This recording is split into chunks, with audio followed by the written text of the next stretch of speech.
Racist cop handcuffs black senator at a diner, one phone call ends his career. Sometimes, a single decision made in only a few seconds can alter the course of someone's life forever. What appears to be an ordinary morning inside a quiet roadside diner soon raises questions that no one expects to face. Before this story is over, you may find yourself asking one simple question: how should respect be given when we know nothing about the person standing before us? Welcome, and thank you for choosing to spend a little time with us today. Settle in, relax, and let this remarkable story unfold one moment at a time. The most dangerous mistake a person can make is believing they already know who deserves respect. On a warm Georgia morning, Maple Corner Diner was exactly what every traveler hoped to find along a quiet highway. Fresh coffee filled the air. Plates of pancakes and eggs moved steadily between the kitchen and crowded booths. Country music played softly above the gentle hum of conversations about work, family, and the local high school football team.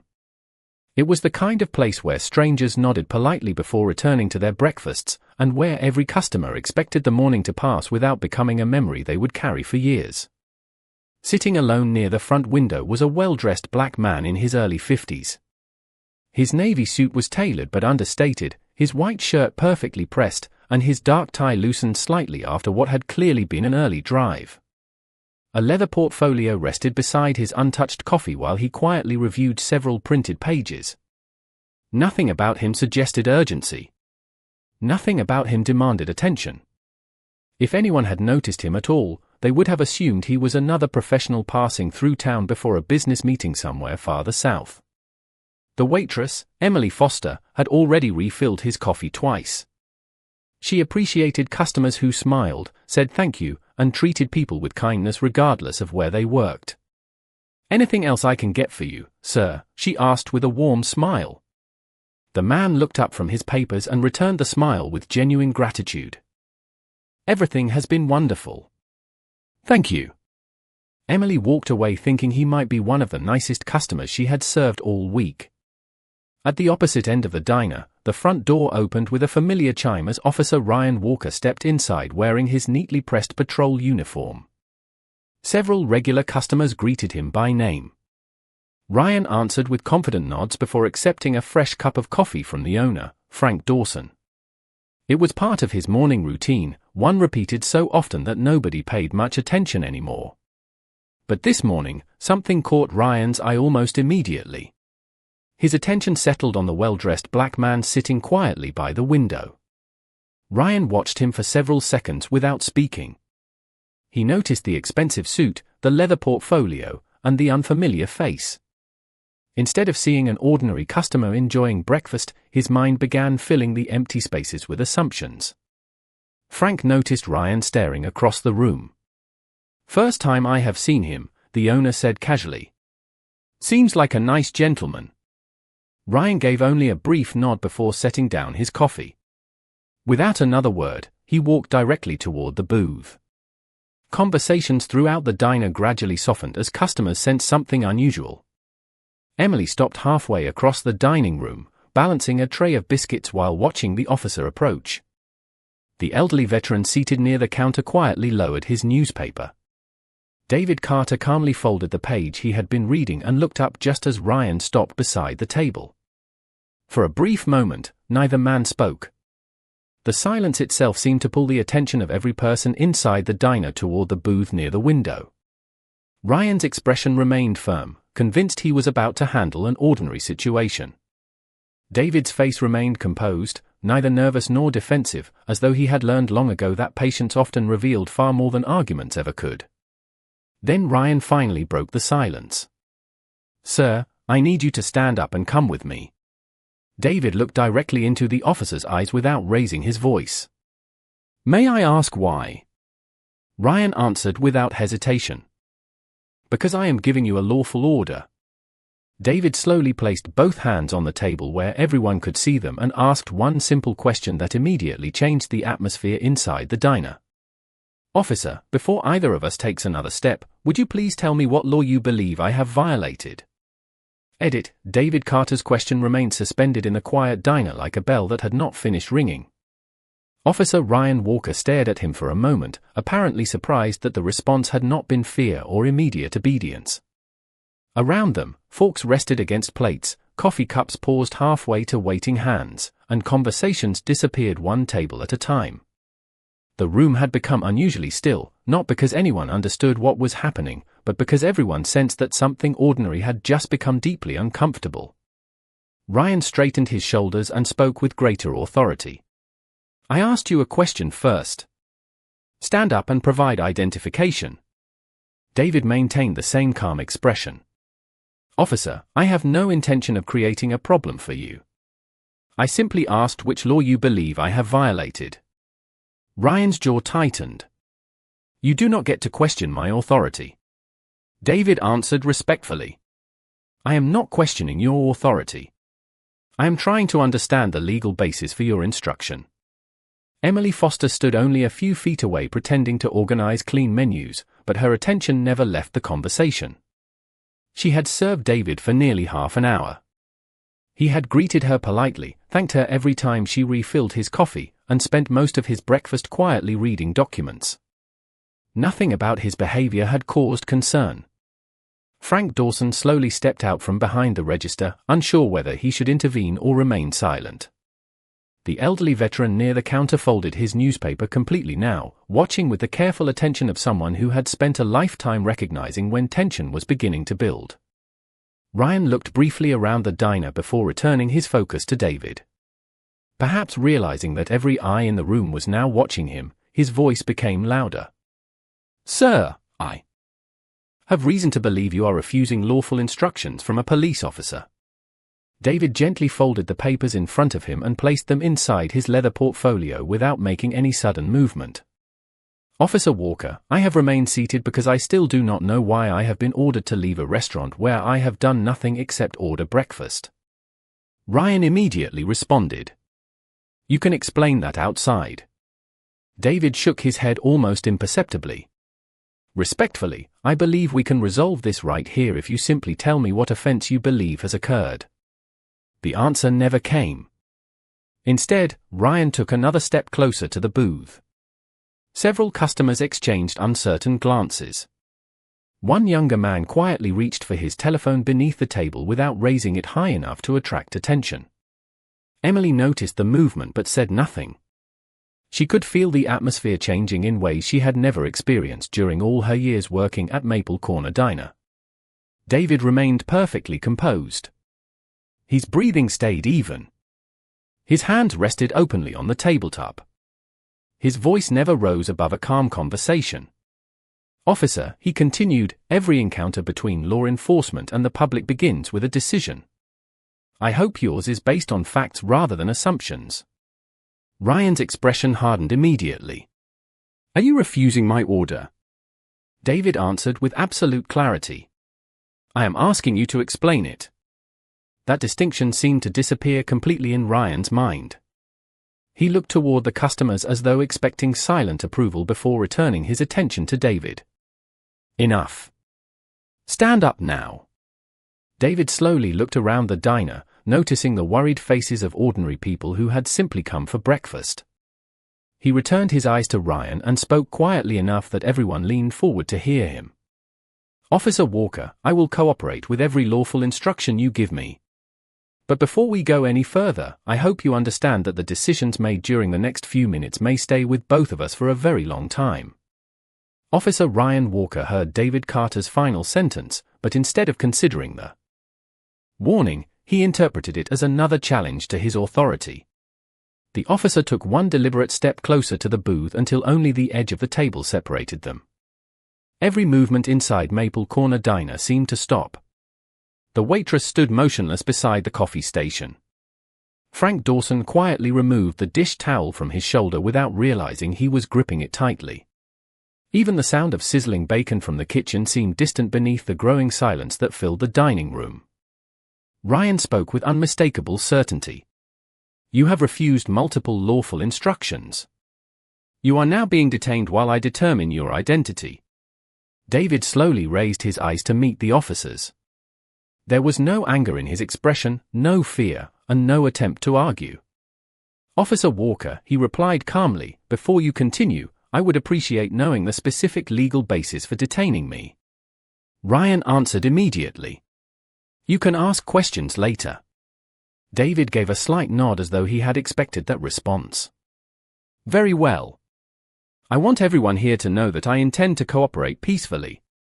His words were directed not only toward Ryan but toward every person watching from across the diner. The elderly veteran quietly leaned back in his chair, his face marked with concern rather than curiosity. Emily Foster glanced toward Frank, hoping he might somehow prevent what appeared to be unfolding, but the owner remained frozen between uncertainty and respect for the officer's badge. At a nearby booth, a young couple exchanged nervous looks before the man slowly lifted his telephone just high enough to begin recording without drawing attention to himself. Across the room, another customer did the same. Nobody spoke. Nobody wanted to interrupt. They simply felt an instinctive need to remember what they were witnessing. David slowly stood from the booth exactly as instructed. He pushed his chair in carefully before placing both hands comfortably in front of him where they remained fully visible. Thank you for cooperating, Ryan said, although his voice carried more confidence than appreciation. David answered quietly. I have cooperated from the beginning. Officer. I only asked to understand the reason. Ryan reached for the handcuffs attached to his duty belt. A faint gasp escaped from somewhere behind the counter as Emily realized what was about to happen. David noticed the reaction immediately and looked toward her with a reassuring smile that seemed completely out of place under the circumstances. It is all right, he said gently. Please do not worry. Those simple words somehow made the room feel even heavier. Ryan informed David that he was being temporarily restrained while the situation was investigated. David neither resisted nor protested. He calmly complied with every instruction given, maintaining the same steady composure that had defined every moment since the encounter began. Once the restraint was complete, Ryan stepped back with visible confidence, apparently believing the situation was now fully under control. David looked around the diner one more time. His breakfast remained untouched on the table beside the slowly cooling cup of coffee. His leather portfolio rested exactly where he had left it. The printed documents remained neatly organized inside. Everything looked strangely ordinary except for the silence that now surrounded him. He turned back toward Ryan and spoke in the same measured tone that had never changed throughout the encounter. Officer Walker, I sincerely hope you are certain about every decision you have made today. Ryan met his eyes without hesitation. I am. David gave one slow nod, accepting the answer without further debate. Then he quietly added words that caused several customers to lower their telephones for a moment as they absorbed their meaning. Thank you. That answer may become far more important than either of us realizes. The quiet confidence in David Carter's final words lingered inside Maple Corner Diner long after he finished speaking. Officer Ryan Walker, however, appeared completely unmoved. In his mind, the situation had already been resolved. A man had questioned his authority, he had taken control, and the next step seemed obvious. What Ryan did not notice was that the room itself had quietly shifted. The customers were no longer watching out of simple curiosity. They were watching because something about the encounter no longer felt right. Emily Foster slowly approached the booth where David's breakfast remained untouched. The eggs had begun to cool, the toast sat exactly where she had placed it, and steam no longer rose from the coffee cup she had refilled only minutes earlier. She looked toward Ryan with visible hesitation. Officer, she asked carefully, would you like me to keep his breakfast warm? Ryan barely glanced at the table. That will not be necessary.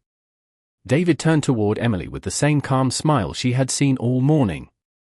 Thank you for your kindness, he said softly. Please do not let this interrupt everyone else's breakfast. His concern for complete strangers caught several customers by surprise. Even while standing under restraint, he seemed more interested in preserving peace inside the diner than defending himself. Frank Dawson finally gathered enough courage to step forward. The owner had operated Maple Corner Diner for more than 20 years. He had welcomed police officers, firefighters, truck drivers, teachers, veterans, tourists, and families from every walk of life.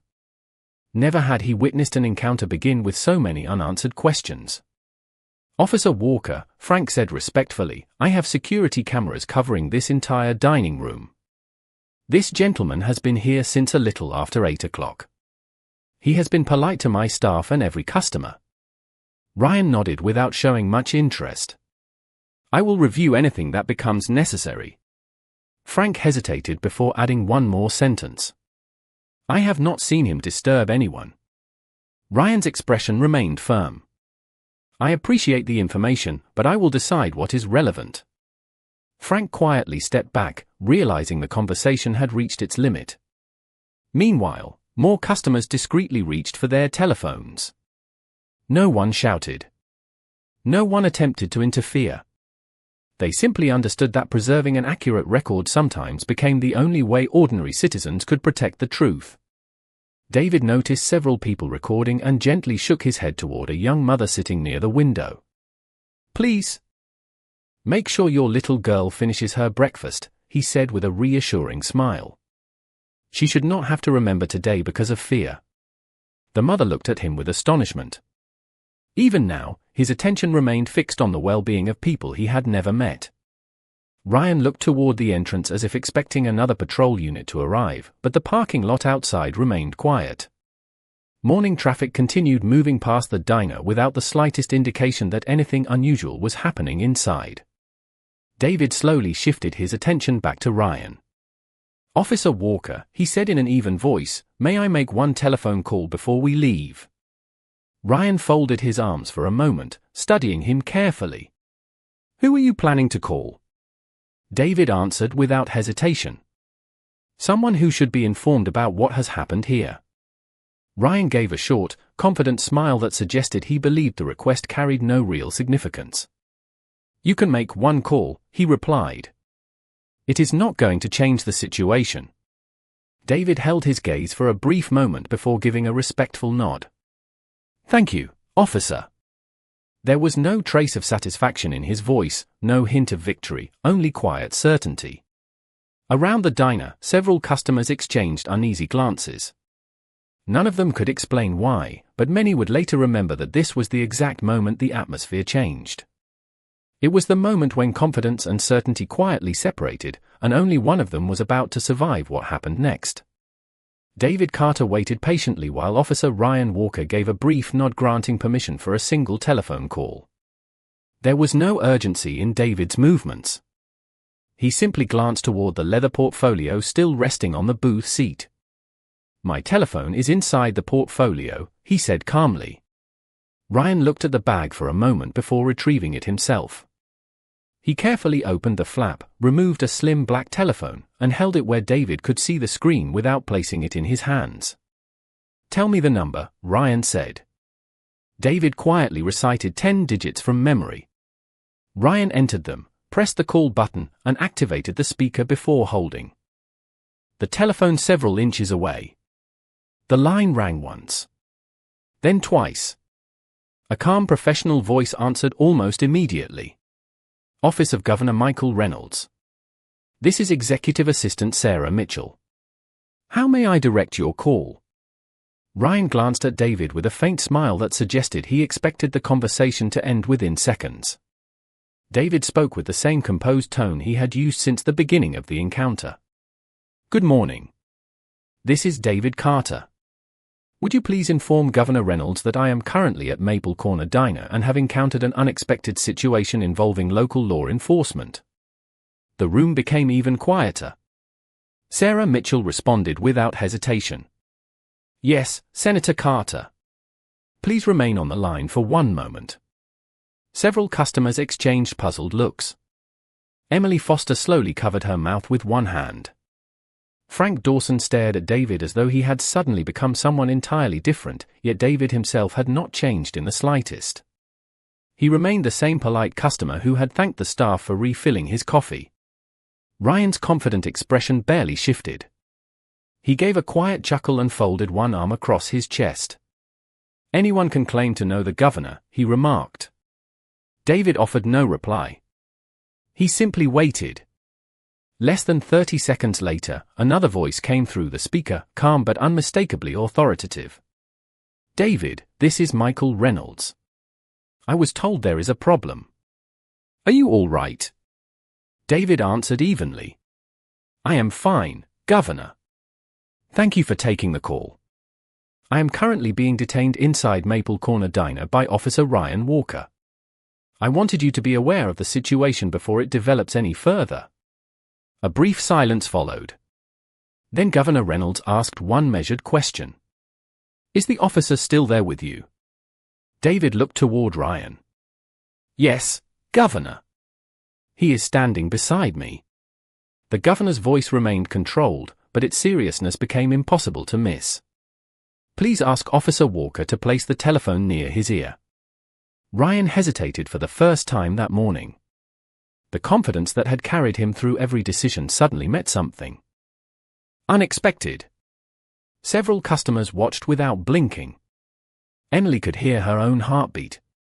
Frank quietly looked toward the security cameras, realizing every second of this encounter had been preserved.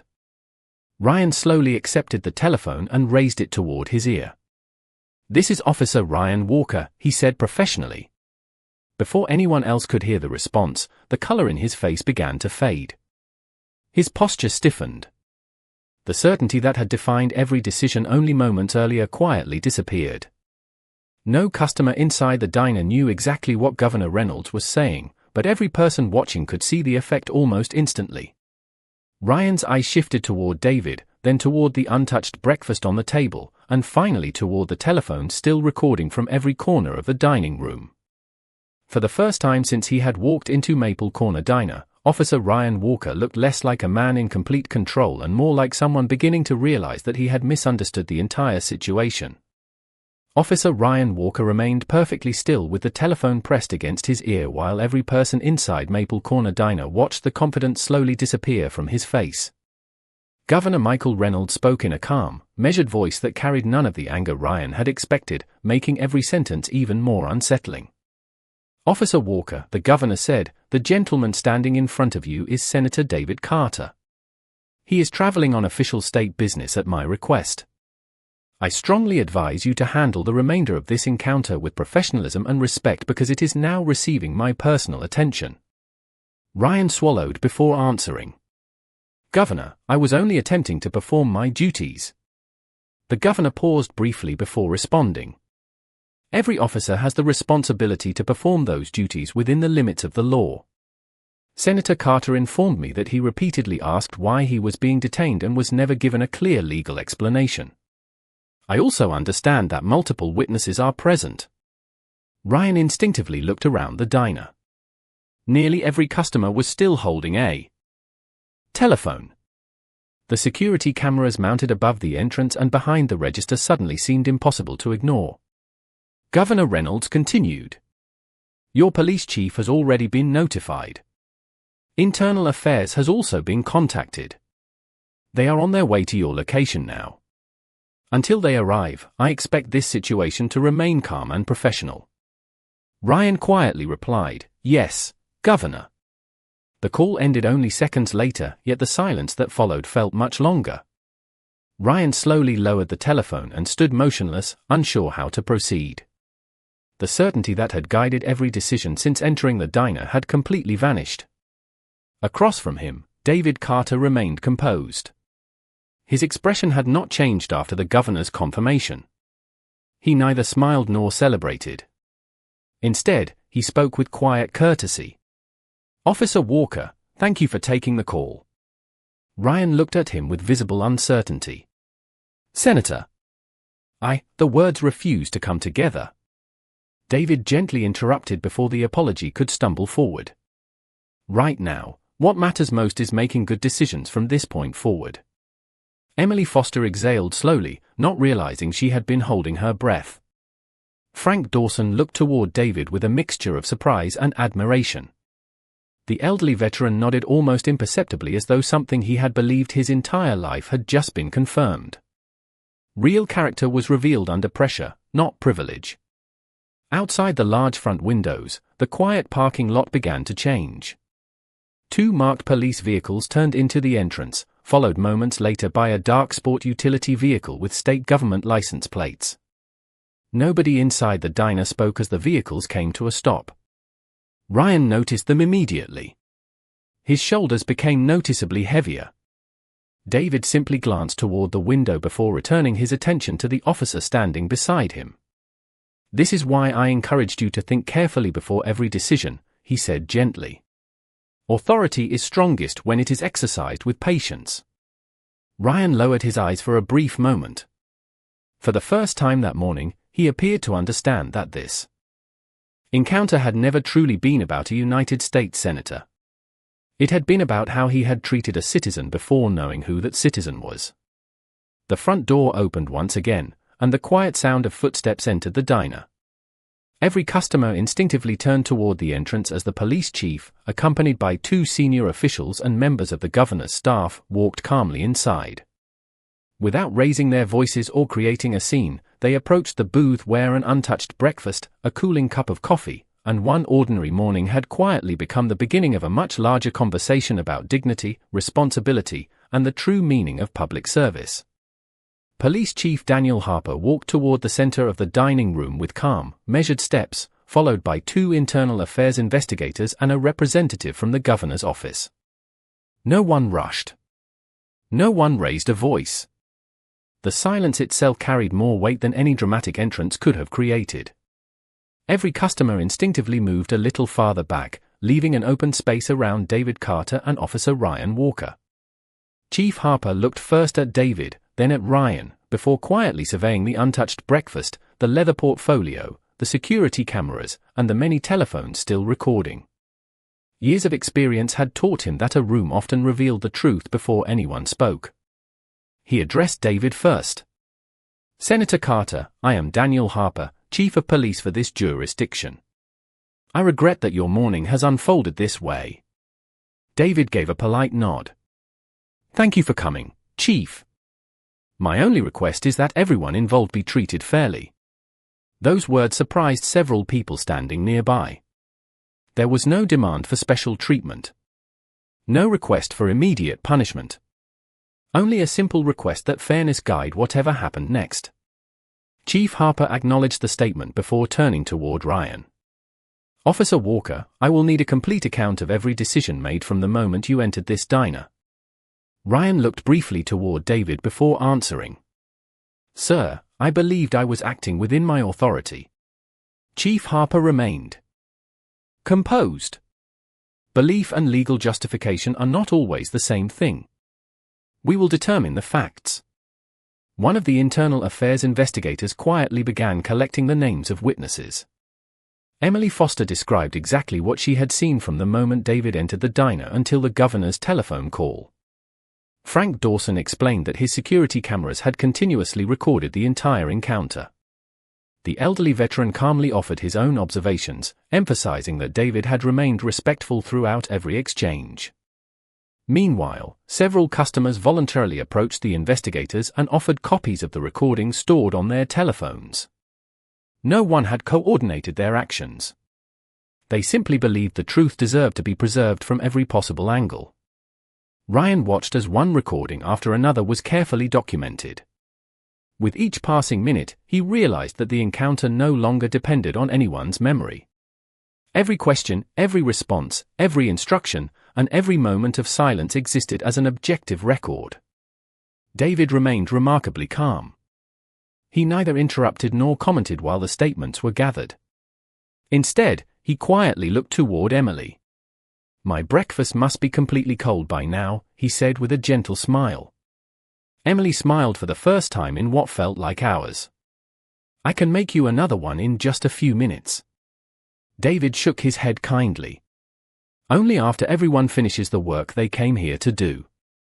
Chief Harper noticed the exchange. He turned back toward Ryan and spoke in a voice only slightly louder than a normal conversation.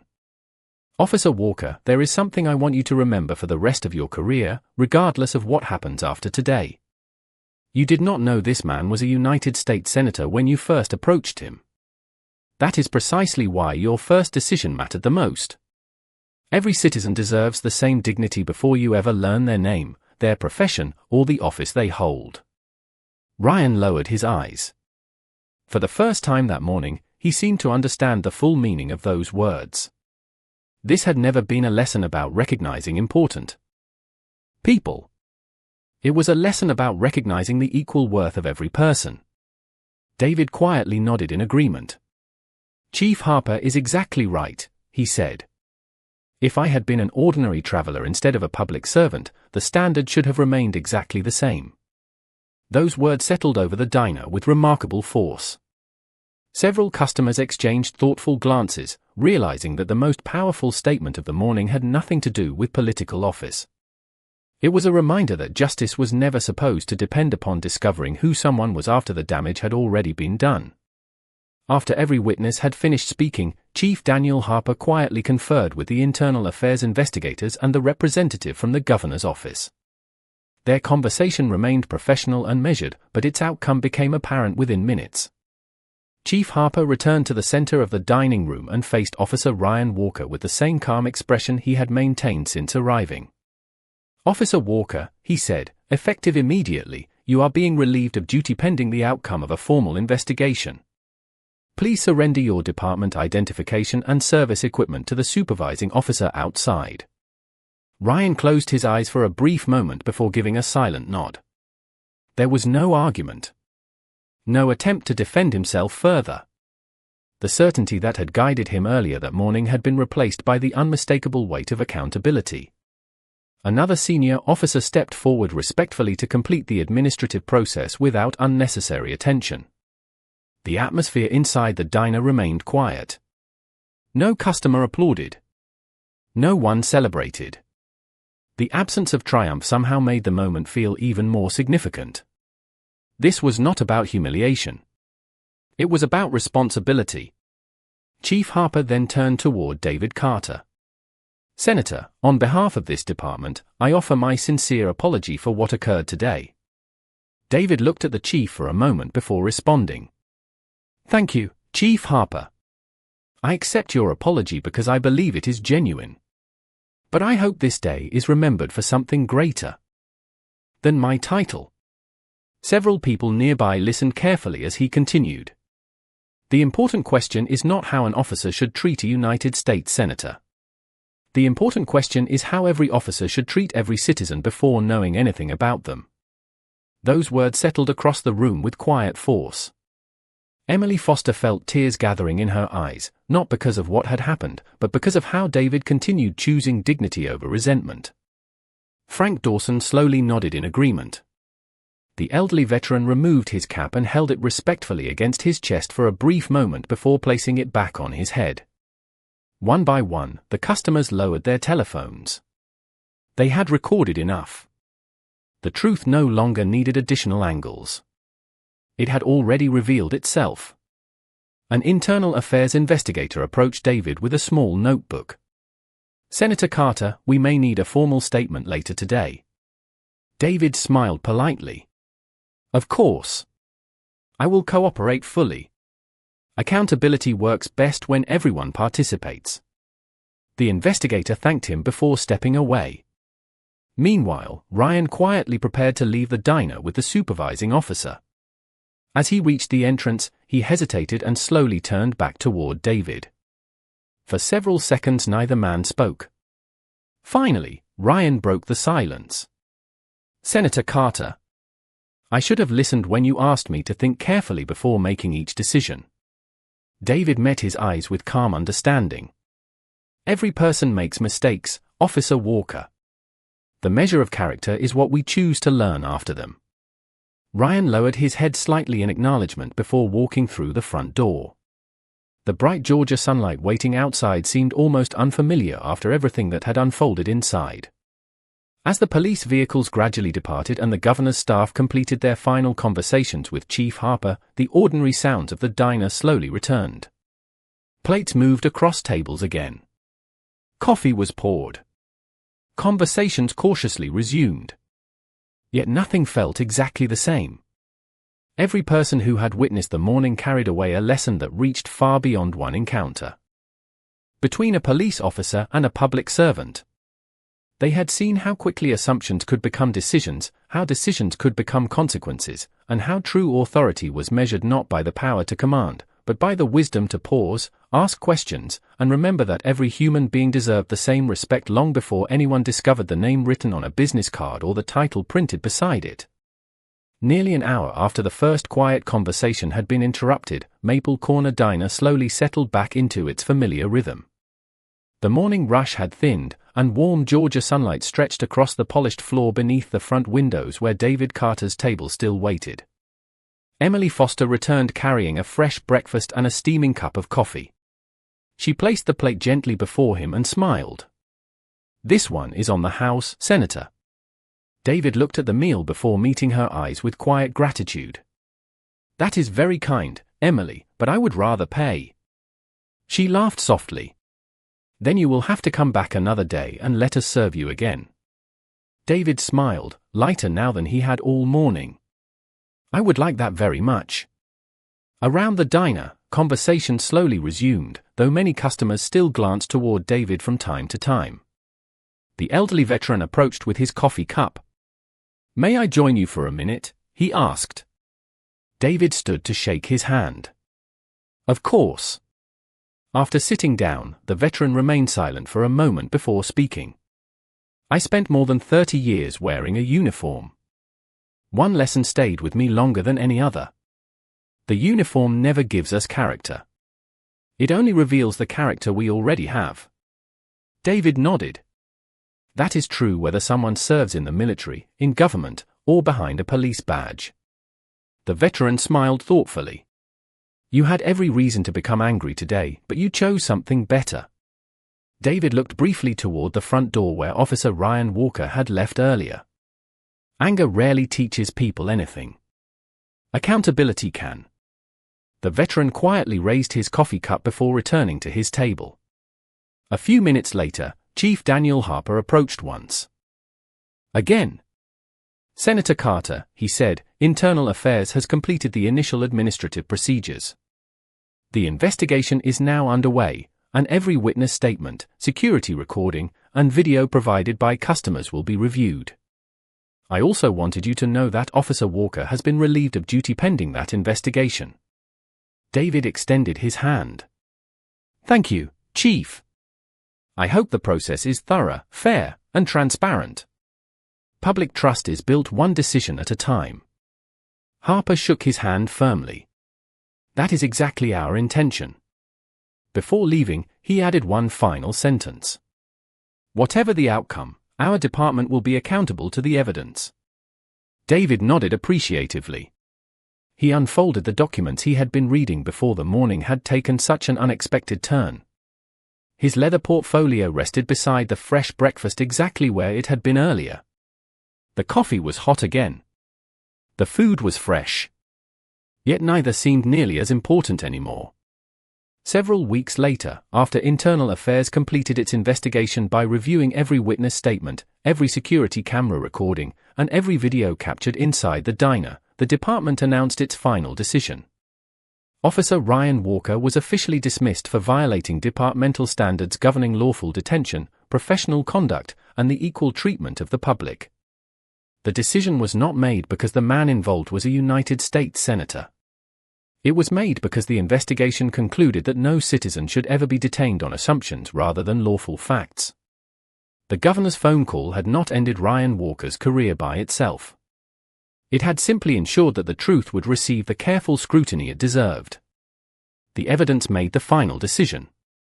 Before leaving the diner, David quietly walked to the register and placed enough cash on the counter to cover not only his own breakfast but several meals for the customers who had patiently endured the unexpected interruption. Frank Dawson noticed the amount and tried to return part of it. David smiled warmly. "Please use it to remind people that kindness is contagious." Frank accepted with gratitude. As David stepped outside, the warm Georgia breeze carried away the last traces of tension. He paused beside his car and looked back at Maple Corner Diner. It appeared exactly as it had when he first arrived, ordinary and welcoming, yet everyone inside now understood something they had not known before. Respect could never depend upon a title. Justice could never depend upon recognition. The strength of a community was measured by how it treated ordinary people long before anyone discovered who they were. David placed his portfolio on the passenger seat and drove toward the meeting that had brought him to Georgia in the first place. Behind him, the diner returned to serving breakfast as though nothing extraordinary had happened. Yet the people who had been there would remember that morning for years, not because a United States senator had walked through the front door, but because they had witnessed a truth worth carrying far beyond a single headline. Real authority is never measured by the power to command, but by the humility to treat every person with equal dignity before learning their name. The greatest measure of character is not how we treat the powerful, but how we treat those we believe have none. Respect, fairness, and accountability are values that should never depend on a person's title or reputation. Some stories entertain us. Others stay with us because they remind us who we choose to be when nobody is watching. Perhaps that is the lesson worth carrying long after this story ends. What lesson did this story leave with you, and why? If you enjoyed this story, please consider giving it a like, subscribing to the channel, and turning on notifications so you never miss another meaningful story. Thank you so much for watching, and we look forward to seeing you again here on HOA Stories.